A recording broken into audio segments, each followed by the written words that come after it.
is my first adventure into the world of Animal Crossing. I've learned a lot, I've made a lot of mistakes, and I'm very excited to show you guys my journey through this game, the beginning parts of this game. I want to show you all the tips and tricks that I've learned and teach you things to avoid if you can help it.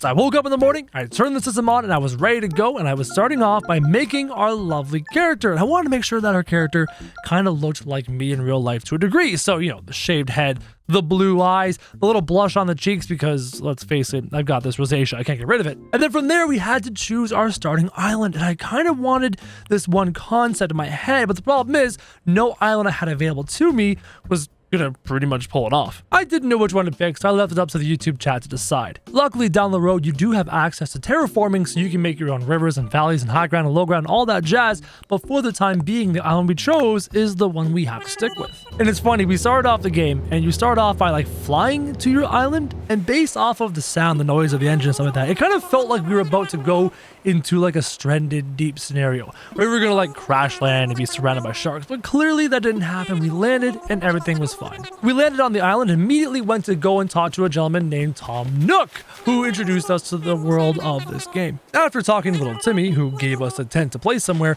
we actually had our first chance to walk around the island and kind of get a feel for the place. One thing I learned, when you place any object in this game, whether it's a tent or a building, you actually get a chance to imagine what that building would look like in that location, which I think is a very cool feature, because when you do place your tent or place your object, usually it takes a couple days or a day to build. Once the tent was done, we went back to Tom Nook, and he told us to go around and meet the other villagers who happened to be in the area. And the first villager we saw was a blue elephant named Axel, who I immediately fell in love with. I thought it was so cool because elephants are awesome and the color of blue is awesome. And I have this plan in my head of where I want my villagers to live and how I want them to exist. I kind of want to build a village to themselves where each villager has their own kind of like fenced off area with cute little trees and stuff. I want pathways in between, but we can't quite do that yet because you have to unlock all of those building materials. So down the road, we can build that beautiful village paradise. For the time being, I kind of shoved my villagers in the bottom right-hand corner because in the short term, I want to build like a tree orchard for farming fruits and stuff. So for the time being, I kind of shoved the two guys side by side. And speaking of which, the second guy we met was Mira, the yellow superhero rabbit. And I'm not kidding, she's dressed like a superhero. She's awesome. I thought the blue elephant was going to be my favorite. No, not a chance. Mira was my favorite, is my favorite. And I placed her beside the other tent so that all my villagers are in one location. Now, we're still in the introduction phase of this game. We were told to go around and grab materials to build a basic campfire and stuff. So we walked around, we grabbed some sticks and stuff, and then we grabbed some cherries, and we built a campfire, and then we built some drinks out of the cherries. I'm not sure about you, but a cherry-flavored drink doesn't sound very good. Though, on the flip side, I do like cherries. They're not that bad. We had a little celebration, everyone sang cheers, and then we were able to name our island. And I took the advice of the chat of the live stream, and everyone told me they want to go with the Crow's Nest because my name's Crow and it sounds like a bird, so they wanted the Crow's Nest. So there we go. The island's name is the Crow's Nest. After a beautiful night of partying, I went back to my bed, into my tent, and I put my cot on the ground. I kind of had a hard time like climbing into it. It kept wanting to pick it up. But eventually, I did manage to get into bed and go to sleep until I was dreaming of a weird dog. I'm not kidding, the dog's name was KK, and he was this like jazzy dog. He talked in this jazzy kind of way, and it was fun to read that to my chat. But ultimately, we woke up the next morning, and I received my first cell phone. This cell phone's like your UI. It accesses a whole bunch of important features in the game. Once that was done, we received some mail in our mailbox, which we got from Nintendo themselves, and they gave us a DIY workbench, which is super useful. I was wondering how I was going to craft in this game. And we also received a Nintendo Switch, which I thought was a nice touch by them. Now we start to get into the guts of the beginning part of this game, and that is building up your first levels of economy and weeding the place. There's so much debris all over the ground. You got weeds and grass, you've got leaves. I spent a good 20 to 30 minutes walking around and completely cleaning up all the grass. Picked up every single weed because it's not a bad source of income, especially in the beginning parts of the game. So once the weeding was done, I ran into the tent where Mr. Tom Nook and his son was. I believe that's the son. His name is Timmy. And we sold our weeds, which actually sold for about 990 bells a stack. So more than 4,000 bells, or gold income, worth of weeds to start. Oh, and a little tip. When you're talking to Timmy for the first time, hit the R button on your right trigger, and you'll be able to move over in the UI and access some do-it-yourself patterns, make sure you grab some of the important stuff in here. Oh, and another pro tip, if you want to sell multiple things at once, just hit the A button over every single item in your inventory that you want to sell, and then sell them all at the same time. Trust me, it saves a lot of time. Once we were done selling that stuff, we talked to Tom, and he gave us the plans for a fishing rod, which was awesome, and gave us a crafting app on our phone. Oh, and after that, we crafted a net because catching bugs is a thing in this game. Before you leave the tent, make sure you grab the do-it-yourself guide for beginners as well as the do-it-yourself slingshot plan. The slingshot comes in handy later. Now we're going to start to enter the bulk, the meat and potatoes of the beginning part of this game. It's your goal in the short term to earn 5,000 miles from Nook. These miles are used as a currency. They can buy cosmetics, they can buy items, stuff like that. But you have to pay off your initial loan to Mr. Nook, which is 5,000 miles. And the best way to do that is to do all the things in the game that you can. You can go fishing, you can gather bugs, and you can gather fruits and vegetables, you can gather wood, etc. All these things lead to achievements in your Nook Miles section, and those achievements will give you Nook Mile points, which you can then give back to him to pay off the debt. And you'd think that catching bugs would be easy, but I clearly struggled with this for the first little while, not being used to using console controls. I'm a PC gamer by nature. This next part of the game is actually quite relaxing. The music is beautiful, and you're able to walk around and grab bugs, and go fishing, and grab cherries, and all that jazz. And as you're doing this, you start to get an appreciation for why this game is so beloved and how much fun this game really is. While you're doing all these things, building up your Nook Miles, going through your achievements, etc., one thing you want to do is you want to hand Tom Nook some different species, some different animal species to unlock the museum down the road. You have to hand him about 4 or 5 different species, and while you do that, you'll get things in return. Oh, and while doing this, I discovered there's a huge amount of different bugs and fish that you can catch, which totally sparks my Pokemon craze. Gotta catch them all. I loved Pokemon growing up. I still do. I'm actually looking forward to playing those games in the future. But now we have that kind of a feature here in this game where you can actually find all the different animals and insects in the game. A couple of tips while we're here at this part of the game. There's 2 things inside of Tom Nook's tent that you want to take advantage of. The first is the lost and found. The first time you click on it, you get a little prompt talking about it. Inside of there, I believe once a day will be random items that you find in the world. And not actually items that you find, but they're randomly spawned there. Things that people have lost and found. And I found a cardboard box, which, yeah, it's a pretty epic prize, gotta say. On the other side of the tent, you have the ATM machine, and this is used for a bunch of things. One is for depositing your bells, because you only carry so many bells in your wallet at a time. It's also used for some online shopping that I believe changes every single day, so keep your eye open in there. And third and more importantly, down the road, you'll get access to a feature that will let you buy important upgrades. We'll talk about that later. Speaking about getting stuff, did you know that you can actually walk around to your different villagers in the town, and sometimes while you talk to them, they'll give you free stuff, like this leaf umbrella that I got, which I thought was pretty cool. Now, my chat was constantly asking me to attack my villagers with my net. They say, go ahead and boop the villagers. There might be some achievements for that. I'm not about to do it. Somebody warned me that if you do it too many times, your villagers, they might run away.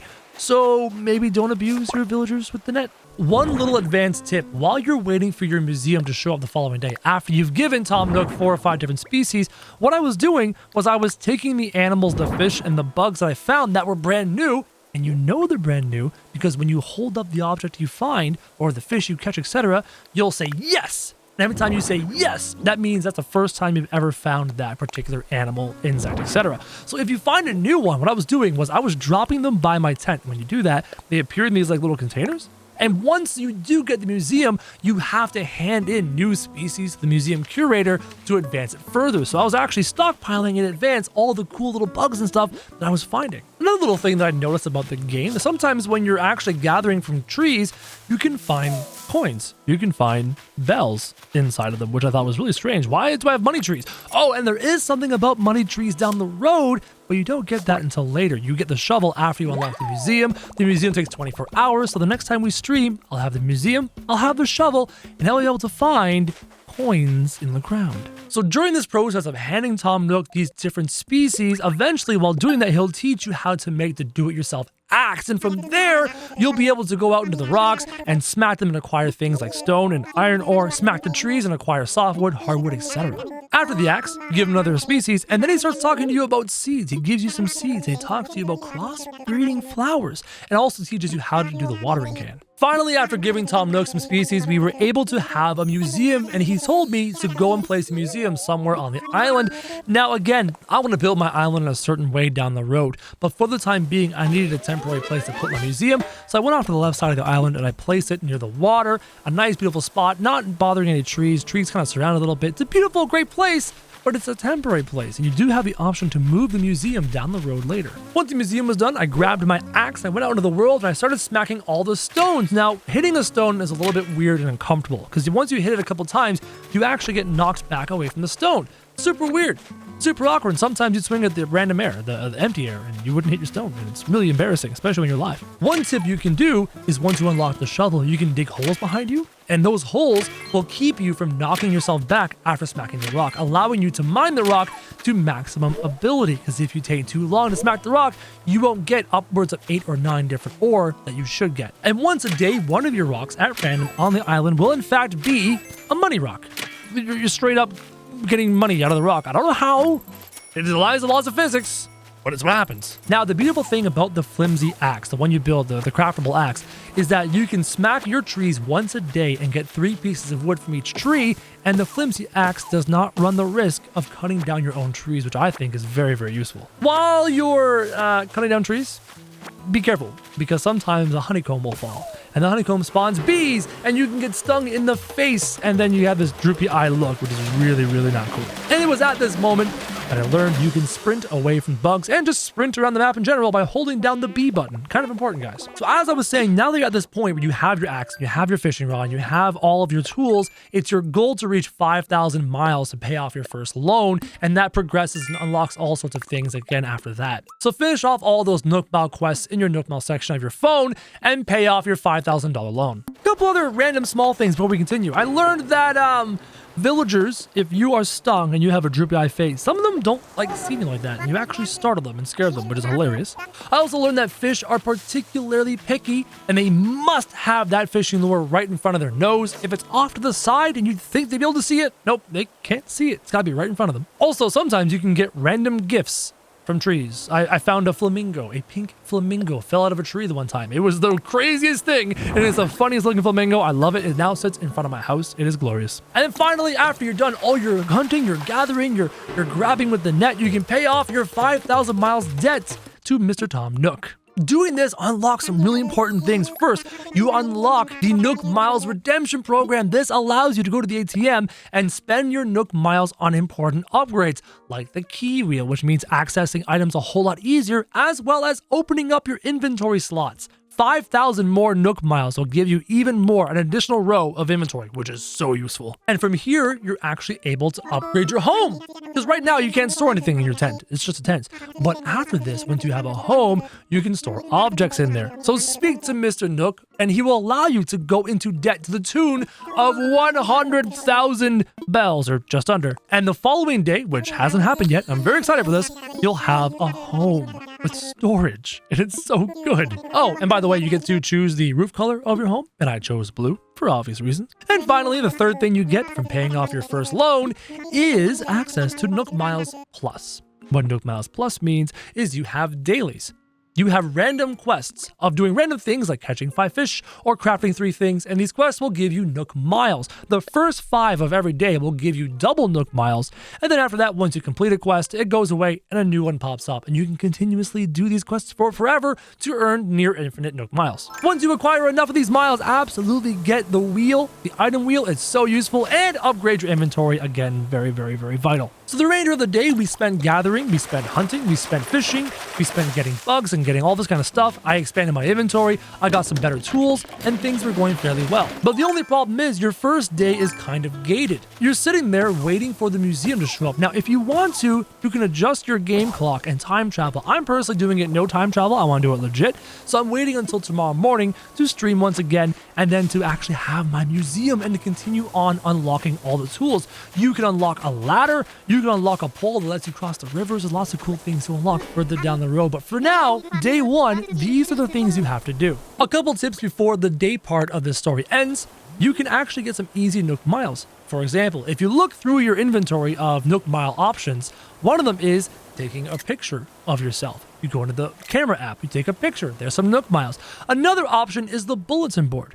You can walk up to the bulletin board in the middle of town, make your own bulletin, boom, bonus Nook miles. Another one is making a custom designed t-shirt. I tried to make just a simple red heart and I failed miserably, but by finishing that custom t-shirt, I was able to unlock even more Nook miles. This is how our first day went. Very fun overall. The dailies are great, the quests are great, and after this, we move on to the nighttime.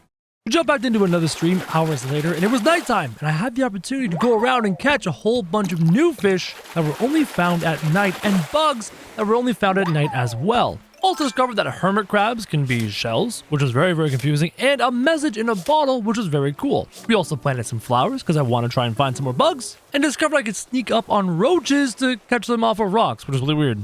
And don't forget, you can chop down a tree with a metal axe to make a stump that spawns specific types of bugs. Over the course of the whole night, we sold a whole lot of fish, trying to get close to that 100,000 bells we need for our next house. And then suddenly at night, I caught a massive oarfish. I freaked out. I was absolutely losing my mind at this oarfish, which made a humongous tub of water. It was absolutely hilarious. And over the course of the night, we actually farmed up 100 fish caught in a single day and nearly 100,000 bells. That was my first day of Animal Crossing. Hopefully you learned a little something from the video, learned some tips, learned some tricks, learned anything you could so that you can enjoy your game as well. Let me know if you liked the video. Let me know if you want to see even more of these videos in the comments down below. I greatly appreciate it. This video for me was a lot of work to create, but also a lot of fun to create, and I hope you enjoyed it.